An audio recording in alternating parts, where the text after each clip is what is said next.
Qof lëvdu Jezu Krishti. Të dashur dëgjues, të dashur vëllezër dhe motra, që kam nderin që këtu ta kem Dëmlushin, biografin e Nanës Tereze, me shtarin tonë të diocezës Prizren Prishtinë, Kosovë. Jemi nis për Oslo. Dëmlush, në rend parë, mirë mëngjesi, a fjeta apo shove në Prishtinë? Gjitha mirë, faleminderit, me plot ndjenja. Gjithë natën kam andrua atë çka kam përjetu para 47 viteve. Isha në shoqëri me shenanën tonë Tereze, me i peshkmin tonë Nik Prelen, me vllaun e saj të ndjerin Lazarin, me Agën Mesën, me John Shirokën që ishte atëherë ambasadori i Jugosllavisë pranë shtetit e mbretërisë së Norvegjisë, e kështu me radhë. Domethënë një lloj familje e vogël shqiptare ishte rreth Nanës Tereze dhe me Nanën Tereze.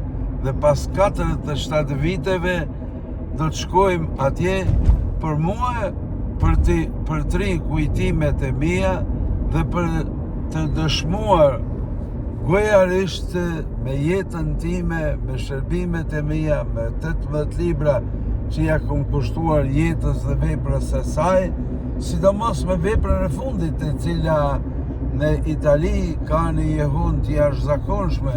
Janë bërë 3 promovime.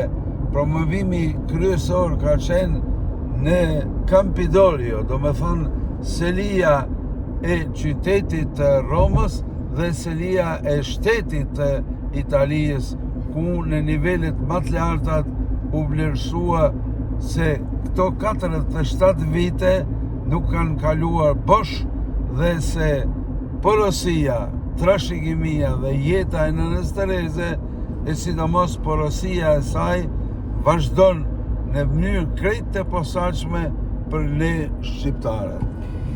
Që iniciativa ishte e ambasadës Kosovës në Oslo, në Norvegji.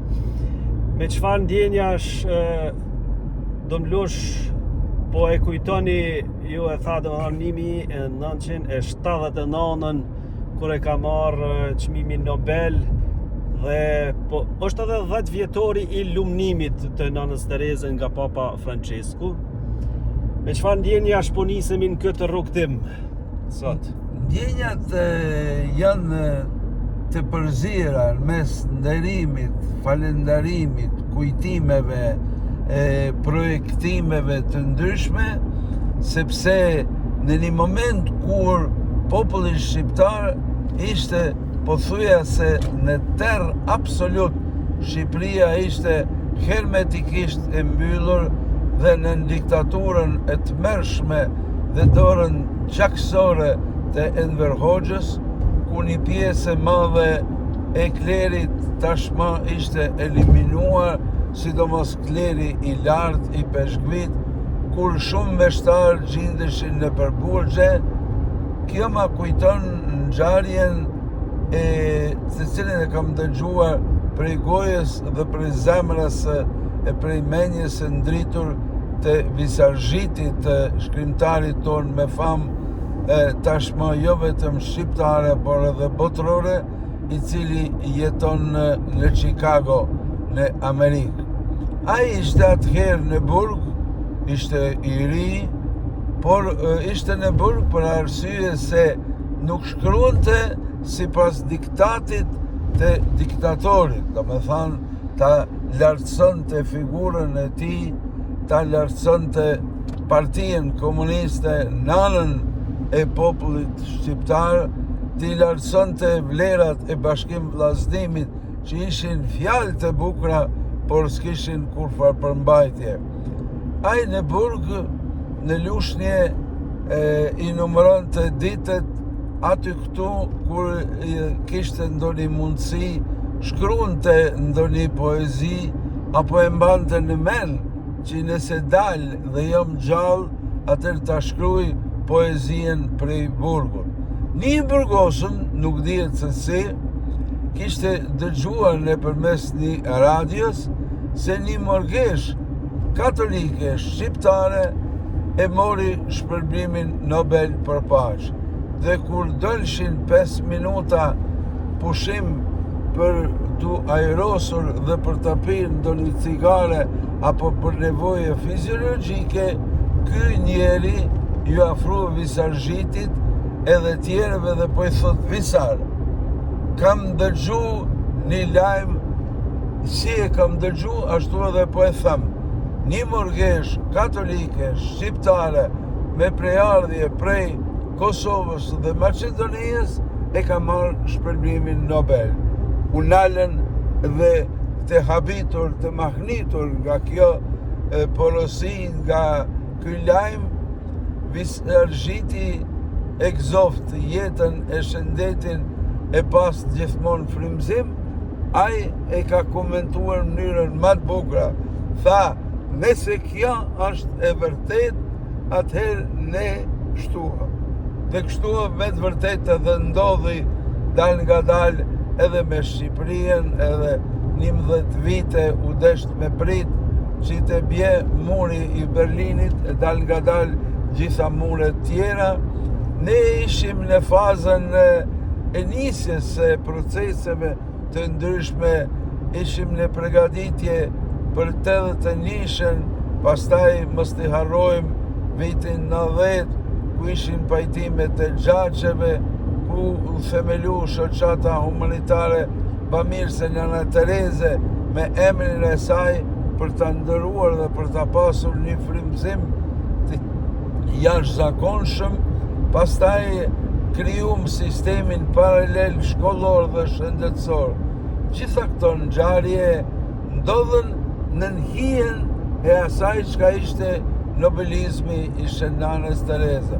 Kujtohet në shumë rastet të pajtimeve njerëzit përpos në emër të Zotit apo të Allahut, në emër të lirisë dhe në emër të pavarësisë, shumë kush gjatë pajtimeve e përmendte edhe në emër të Nanës Tereze, nobelistës sonë shqiptare, për paqë dëshiroj ta fali gjakun e vllaut, e prindit, e të afërmit e kështu me radhë. Do me thënë, Nana Tereze dal nga dal filloi të depërtoj në mendjen dhe zemrën e popullit shqiptar.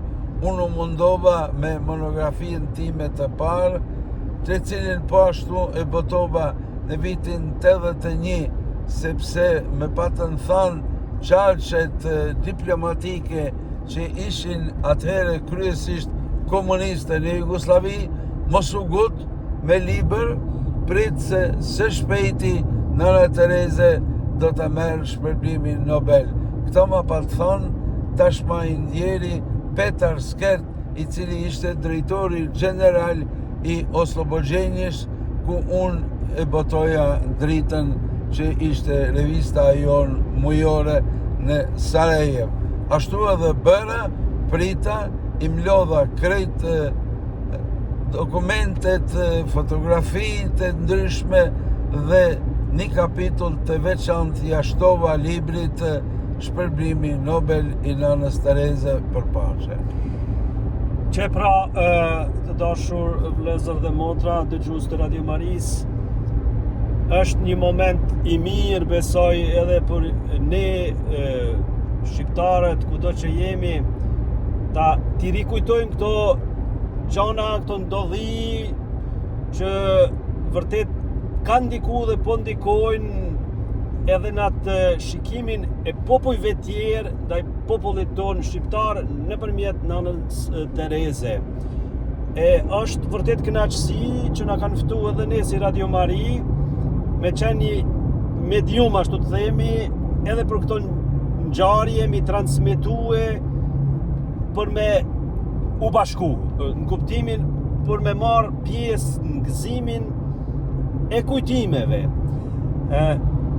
Domnjush, me që është fjala edhe për kujtime, edhe për festime, ne si shqiptar, disi, a e kam përshtypjen që du të me kultivu ma shumë këtë anën e për kujtesës, si me thonë, kujtimit ngjarjeve, sepse prej tyne edhe kanë ndodhur edhe ngjarje tjera, si me thonë, nuk muj milion onash, sikur nuk ka ndodhur. A duhet ndoshta më shumë na si shqiptar mi kujtue për mirë në këtë rast? Mendoj se po, sidomos ishte dashur nëpërmes mjeteve pamorë dëgjimore, e këtu jemi edhe me Radio Marien dhe me radio apo televizione tjera, e sidomos nëpërmes shkollimit, arsimimit dhe qytetërimit.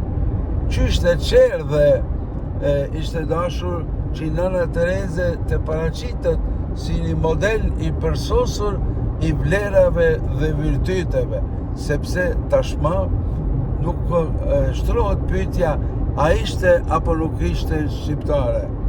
Unë me një vend nuk di se ku prej 18 librave, por po e parafrazoj vetveten, kam thënë Nana Tereze jo vetëm ishte dhe është shqiptare, por ka mund të jetë vetëm shqiptare, dhe e argumentoj me 3 mënyra. Mënyra e parë është se tradita jonë e lashtë, ilire, arbrore dhe shqiptare e mikpritës dhe bujaris është gjashejte, buk, kryp e zemër, shtëpia është e Zotit dhe mësafirit, s'ka shtëpi pa pleq e pa fëmijë, mirë se të ka pru Zoti. Gjitha këto shprehje dëshmojnë dhe tregojnë se si populli dhe tradita jonë ilire, arbrore dhe shqiptare e ka ngrit në pjedestalin më të lartë të shejtërijës, mikpritjen dhe bujarien. Këta Nana Tereze e ka përjetue edhe në rrethin familjar, edhe në rrethin e familjes së Zemrës Krishtit, ku është rrit dhe edukuar në Shkup, edhe në rrethin më të gjerë të shoqërisë sonë. Po ndërlidhem vetëm me një traditë të mrekullueshme, i kam takuar njerëz më të moshuar shqiptar në Shkup, dhe ata më thojnë edhe sot përdoret shprehja je bujar si bojaxhik. Edhe thojmë nuk e dim pse, atër i thëmë shumë letë është me deshifrue, sepse baba Kol, baba i të nanës Tereze, ishte vërtet pamirësi, mishrimi i pamirësisë ilire, arbrore dhe shqiptare. Ta përkujtojmë vetëm një gjë, ai kishte 10 shtëpi. Do me thonë ishte një njeri afarist, ishte një njeri i punës, ishte një njeri i udhëtimeve, ishte një poliglot, ishte njeriu i cili e ka themelue edhe orkestrën frimore, e cila e ka festuar me 1912 edhe lirimin prej perandorisë turko-otomane tashmë shumë shekullore, pastaj formimin e shtetit shqiptare e tjera, por mbi të gjitha ishte pamirës. Ai i thoshte Gonxhës atëhere, bia ime, mos e shtin kafshatën në gojë nëse të shikon dikush, s'pari ofroja tjetrit apo tjetrës, e pastaj haje edhe ti. Dhe thënia tjetër e mrekullueshme është egoizmi nuk të lënë as të jetosh, as të ndihmosh të tjerët. Është smundje dhe na robron. Jemi të lirë vetëm atëherë kur e mundim, kur e mposhtin egoizmin. Kjo ka një porosi edhe për ne sot, që një pjesë e madhe e popullit shqiptar ka ra në ndikimin e lakmisë. Nuk dim të jemi të kënaqur me asgjë. Thojmë edhe një, dhe po na kalon dhe po na shkon jeta dhe kërkim të dikujt apo të diçkahet çka ne nuk e kemi. Ndërsa duhet të jemi të lumtur dhe të falënderueshëm ndaj Zotit, ndaj traditës, ndaj kulturës ndaj të parëve tanë që na i kanë mundësuar këtë liri dhe demokraci, shtetin e ri të Kosovës, i cili me tentime të ndryshme, me sprova të lloj-llojshme, megjithatë shkon përpara. Elementi i dytë i cili e ka qit në dritë në Nën Tereze është krishterimi, është ungjilli, është fjala e të lumit Jezu Krisht, i cili thot çka do që i keni bë më të voglit, ma keni bë mua. Nëse Jezusi, Zot i vërtet dhe njeri i vërtet, identifikohet me çdo njeri, atëherë kush jam unë, apo kush je ti, kush jemi ne, që ta mohojmë vllazërinë tonë gjithë shqiptare në rend të parë në mes nesh, pastaj edhe vllazërinë gjithë njerëzore. Dhe elementi i tretë, i cili e ka qit në dritë, është jeta e përkushtuar. Nana Tereze, traditën dhe kulturën ilire, arbrore dhe shqiptare, porosien e ungjillit e ka fisnikrua dhe bëjarua me jetën dhe shërbimin e saj në rregulltari. Të gjitha për Zotin dashuri dhe për vllaun apo motrën njeri. Apo siç thoshte ajo, ungjilli me 5 gishta. Çdo të bëj sot për Zotin. Çdo të bëj sot për të afërmin. Këta gishta dhe këto duhur më duket se edhe sot me prekin dhe me përkdhelin, se ajo më tha, ama dorën tënde, dhe ma mori dorën dhe filloi të numëroj në gishta porosien e ungjillit. Prandaj është shumë thjesht, ajo më tha, në mëngjes kur të zgjohesh, shire dorën tënde edhe numëroj 5 fakte, çdo të bëj sot për Zotin dhe çdo të bëj sot për njeriu. Dhe vazhdoje jetën sikur ne tash në udhtim për në Tiranë, pastaj prej Tiranës për në Oslo, edhe dita do të kalojnë si kalon, në mbrëmje, her i lodhur, her i mërzitur, her ndoshta edhe i dëshpëruar, her me kënaqësi se jetën e ditën e ke kaluar mirë, mlidhe rjetin edhe këqyri durët e tua edhe një herë dhe pyete vetveten ç'kam bër sot për Zotin dhe ç'kam bër sot për njeriu. Prandaj këto 3 pika apo këto 5 pika apo 5 gishtrit le të jenë udhërfys të asaj çka është Nana Tereze, dëshmitarja e paqes, dëshmitarja e mirësisë, dëshmitarja e dashurisë, e cila për ne popullin shqiptar e ka një vlerë të jashtëzakonshme se e mishron, si thash më parë, kulturën, traditën dhe qytetrimin tonë.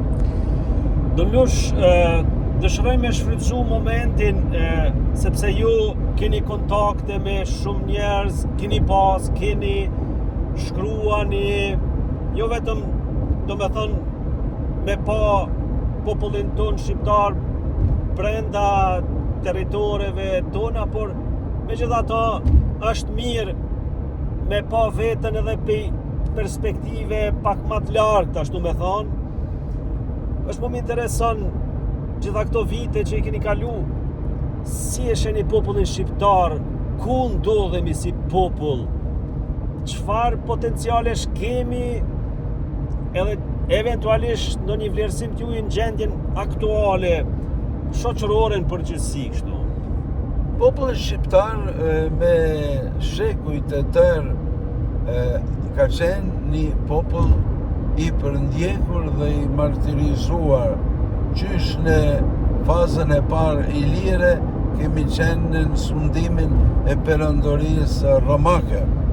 Pastaj besjeta ka pas batica dhe zbatica të ndryshme, sundimi pesekullor turko-otoman, sundimi 50 vjeçar i komunizmit dhe ateizmit në mënyrë krejt të posaçme në Shqipëri me të famshmën revolucionin kulturor dhe me përndjekjen unike në historinë e njerëzimit të besimeve e sidomos të kishës katolike dhe të klerit të saj, gjithë kjo ka mbledh dhe ka akumuluar fuqi dhe energji e cila nuk ka shpërthyer ende. Nana Tereze është parathënia apo preludi i asaj çka do të ndodh, mendoj, kur populli shqiptar ta gjejnë vetveten dhe t'i kthehet të vërtetës. E kjo do me thënë t'i kthehet rrajve tona ilire, arbrore dhe shqiptare, e sidomos t'i kthehet krishterimit. Prandaj, jam i bindur, a do t'a përjetoj une apo jo, nuk ka rëndësi, kam përjetuar shumë gjëra të trishtueshme, por edhe të jashtëzakonisht të bukura, siç është lufta dhe pas lufta, siç është krijimi dhe formimi i shtetit të ri shqiptar të Kosovës, siç është shemja e komunizmit dhe ateizmit në Shqipëri e tjera. Pra, populli shqiptar ka një perspektivë dhe ka një horizont.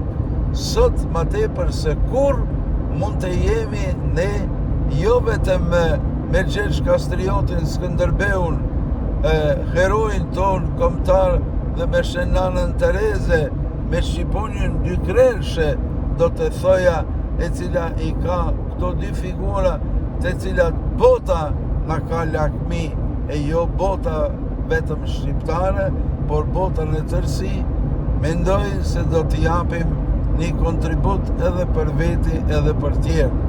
Por procesi i katarzës apo i pastrimit duhet të vazhdojë. Këtë e patëm filluar mirë me pajtimet e gjaçeve, me shoqatën humanitare bamirëse të Nanës Tereze, me sistemin paralel shkollor dhe shëndetësor, ku munduam shkollimin, arsimimin dhe qytetrimin ta pastrojmë prej kryposjes ideologjike komunisto-ateiste dhe t'ja japim vendin e merituar. Pra, edhe për ne, edhe për botën, mendoj se hapët një horizont dhe një perspektivë e jashtëzakonshme e popullit tonë shqiptar. Do lush, kisha pas shef edhe ndonjë mendim me dhanë sa i përket kishës katolike, nuk po shkojmë shumë larg, po që këtu në Kosovë, ku ndodhemi, çfarë mund të shpresojmë për të ardhmen? Gjithsesi, ndër plagët e shumëllojshme që i ka kisha jonë, është edhe populli ynë, është pjesërisht largimi i njerëzve tanë për ne katolikët, i besimtarëve tanë. Do me thënë, mungesa e pranijes katolikëve në mesin tonë edhe gjetiu.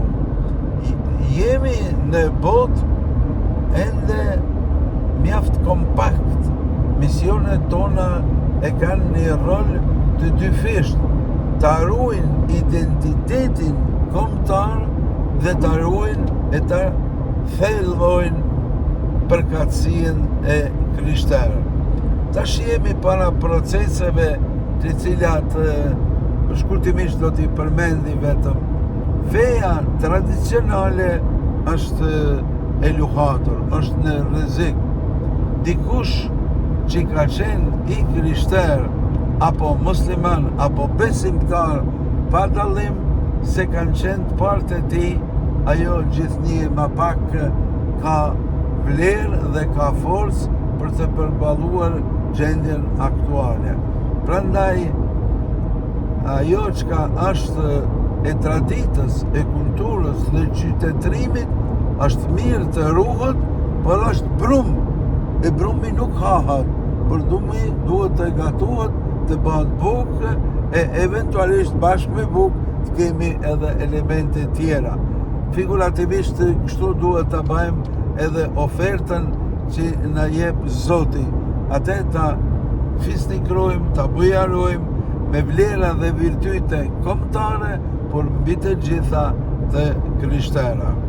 Në aspekti tjetër është që një pjesë e popullit ton ende pakicë, ende personalisht apo familjarisht dal nga dal po vetëdijsohen dhe po kthehen.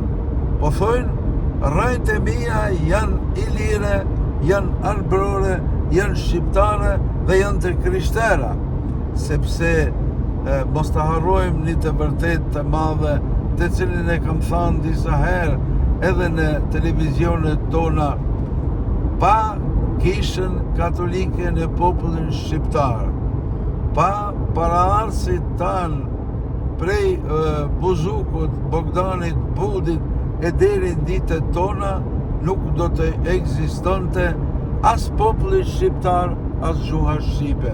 Prandaj të mundohemi që jo vetëm ta kujtojmë të kaluar, por ta japim një kontribut, kur sot nesër do të jemi edhe ne me paraardhësit tanë në amshim, që i pasardhësit tanë të mund të thojnë siç që themi ne sot për paraardhësit tanë, kanë qenë dritë, kanë qenë e vërtet, kanë qenë jetë, sepse kanë dëshmuar për fe dhe për atë dhe ja vlen të jetosh e ja vlen nëse është nevoja edhe të vdesët e të derdhët gjaku.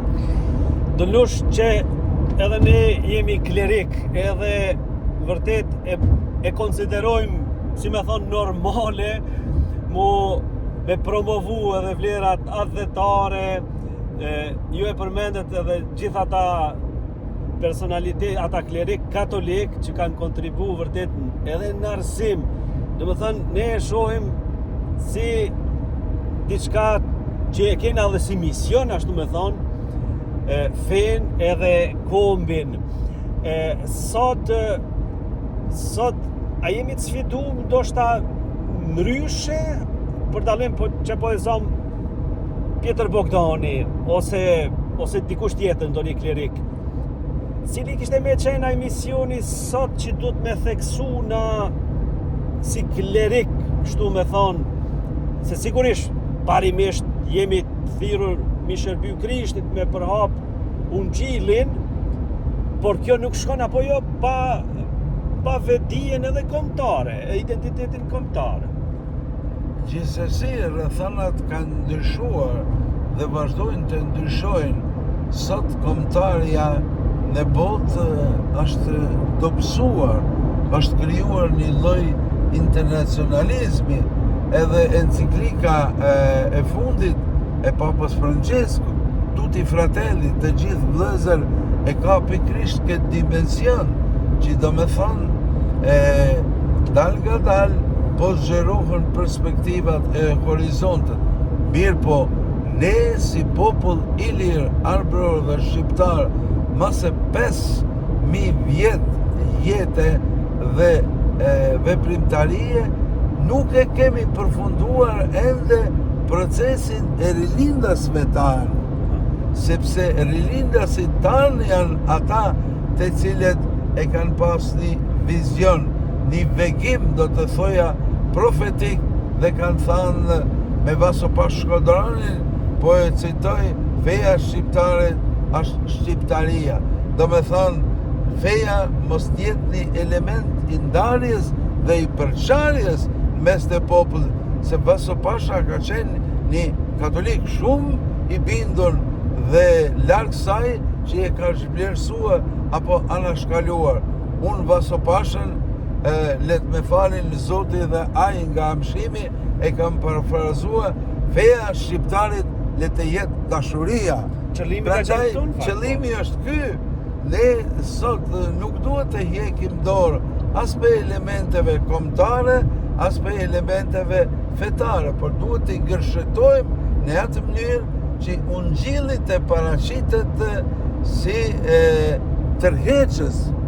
Më kujtohet këtu një rast kur isha në New York në vitin 2002 dhe kur u promovuan 5 librat e mia kushtuar nënës Tereze në gjuhën anglishte prej shtëpisë botuese New City Press, që është shtëpia botuese e fokularinëve, dhe atëherë drejtori general i kësaj shtëpie, Patrick Mark, në fjalën e rastit tha: ne kemi 4 ungjij, Mateun, Markun, Lukën dhe Gjonin.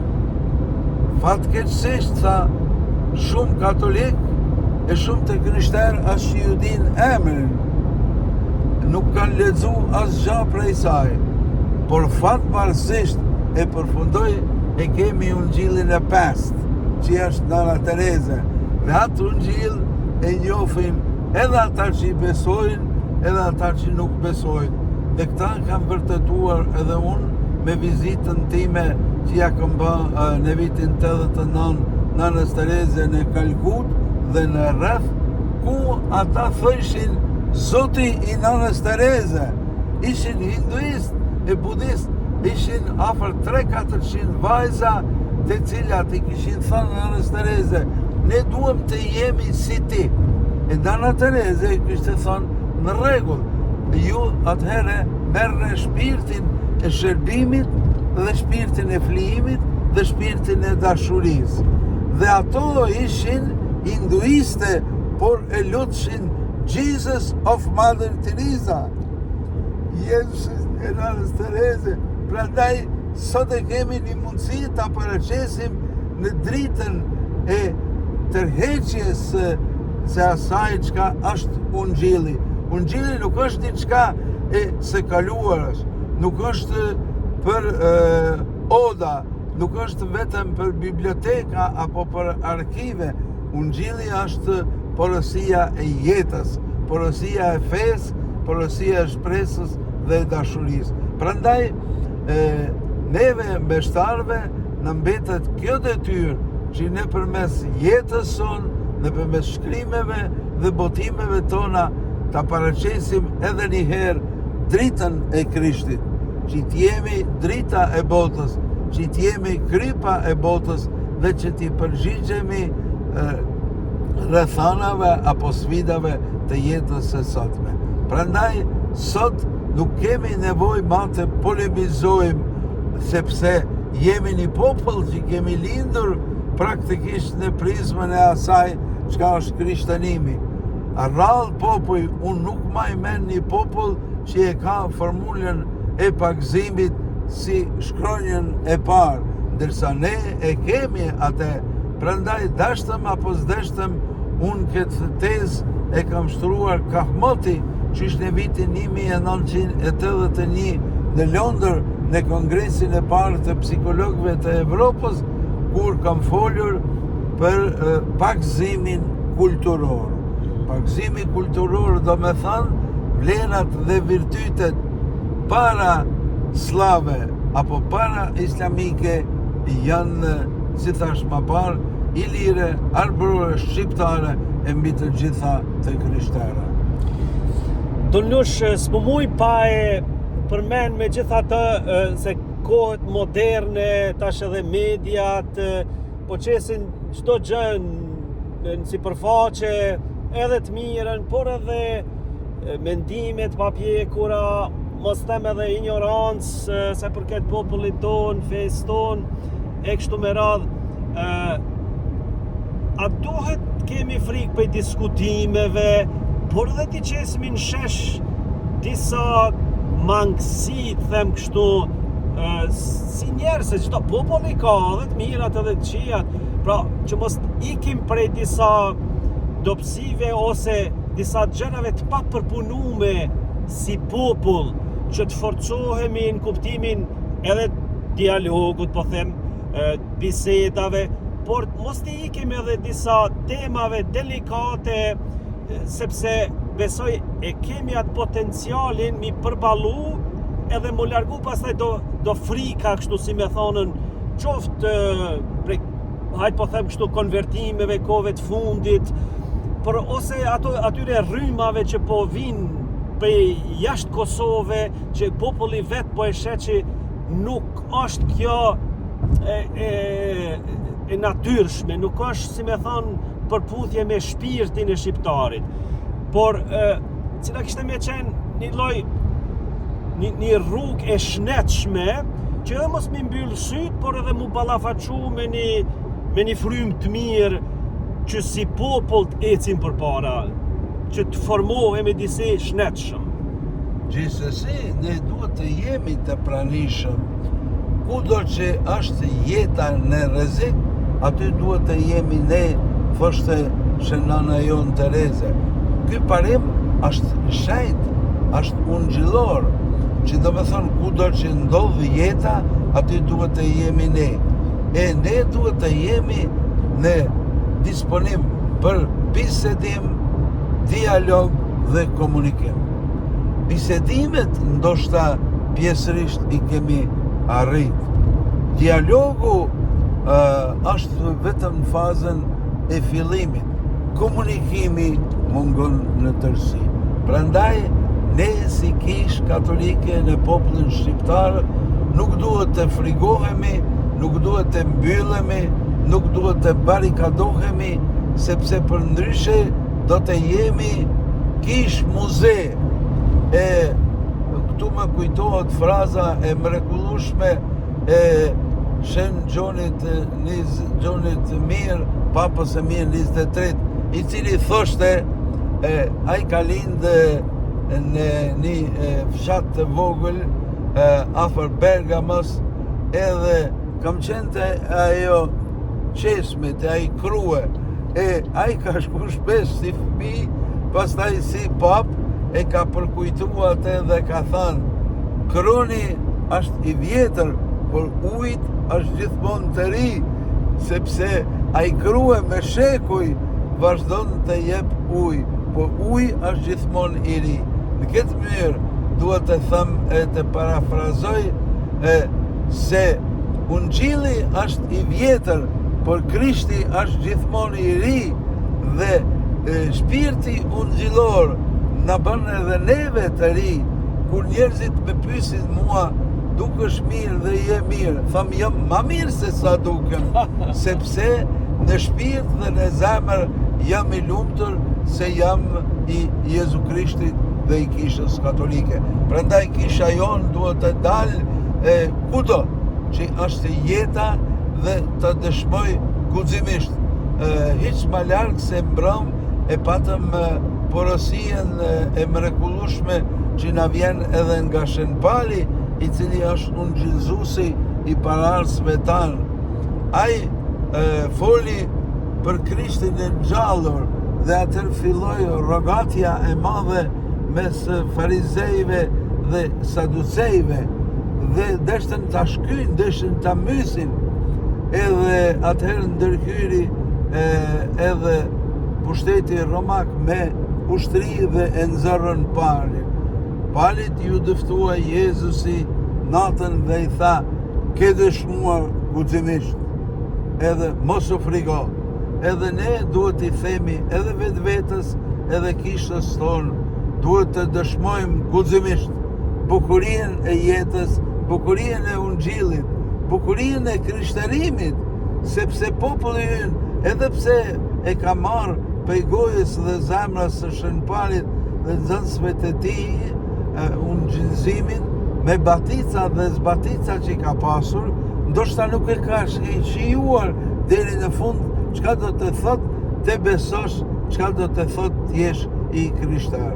T'jesh i krishter sot do të thot të kesh vlera dhe virtyte, dhe mos t'jesh kushdo, por t'jesh bij dhe bija e Zotit, t'jesh vlla apo motër në rend të parë me shqiptarët, pastaj me botën mbar.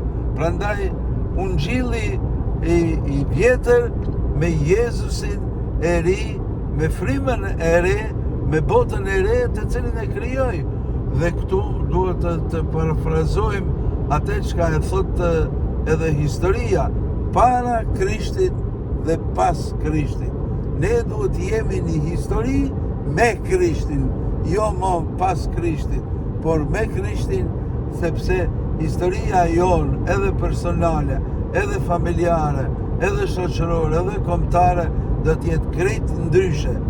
Se po e marrë këtë udhëtim, unë jam mundua ta motivoj vetveten në këtë mënyrë me plot ndjenja dhe t'i tham vetvetes, e pastaj t'ju tham edhe juve tjerëve, unë po shkoj, sigurisht se më ka thirrë ambasadori ajo në Oslo.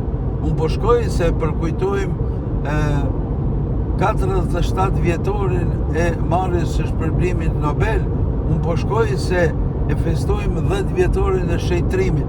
Por mbi të gjitha, unë po shkoj se me thret Zoti.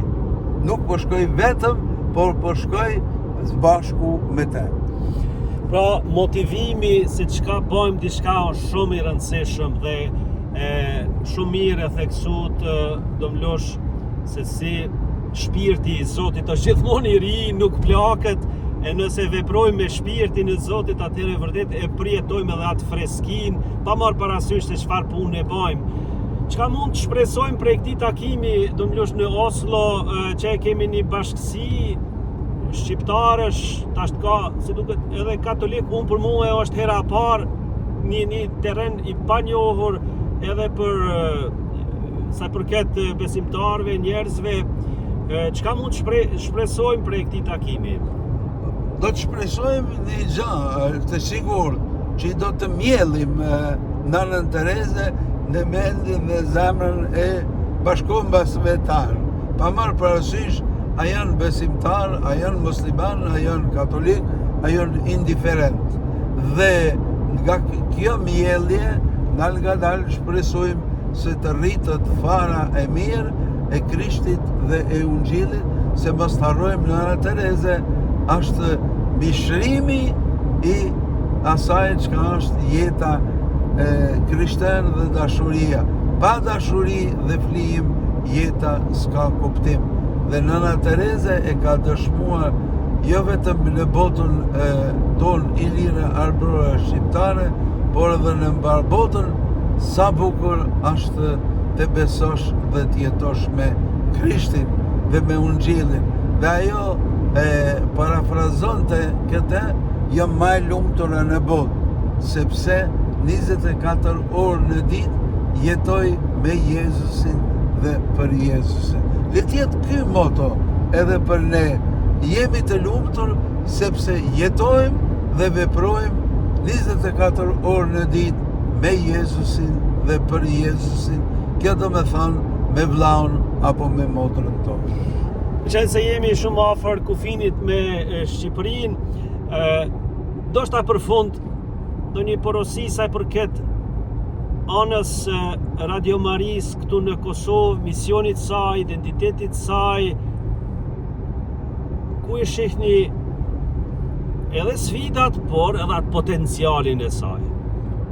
Radio Maria është një dhuratë e Zotit, dhuratë e kishës, dhuratë e bamirësve tanë, dhe ne më parë në përmes radio a televizionit kemi pasur vetëm sharje e fëmije, ndërsa sot kemi mundësi që të jemi të pranishëm dhe zëri i Zotit në shtëpinë tonë, në familje tona, në jetën tonë të jetë sa më e madh. Prandaj Radio Maria mund të jetë një shkas, mund të jetë një rast, mund të jetë një mundësi që vëllezërit tanë shqiptar të krishterë t'i përforcoj në fe, t'i vetëdijsoj, ndërsa ata të cilët ende nuk e kanë njohë për rrethana historike që tashmë gjithë i dimë, që ta dëgjojnë këtë zë i cili fton, thret,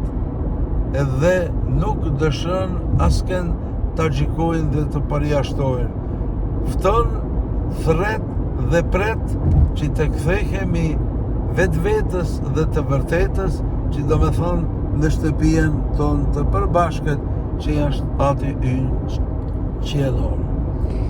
Shumë faleminderit të dashur vëllezër dhe motra, ja pra patët mundësinë që kuptohet në pika të shkurtra, ti reflektojmë disa gjëra, e Zoti na prift marrën këtë udhëtim që jem duke e ba për në Oslo, në përmjet Tiranës, edhe në këtë mënyrë sa do pak më ju ofrue një panoram, disa përshtypje të këtij udhëtimi, por edhe të takimeve që i kemi me bashkësinë katolike shqiptare, por edhe me popullin shqiptar që jeton në Oslo, Norvegji. E na prifte Mara, pra do në lusht falenderoj shumë nga zemra për këto fjalë dëshmi. Faleminderit, ishte kënaqësi.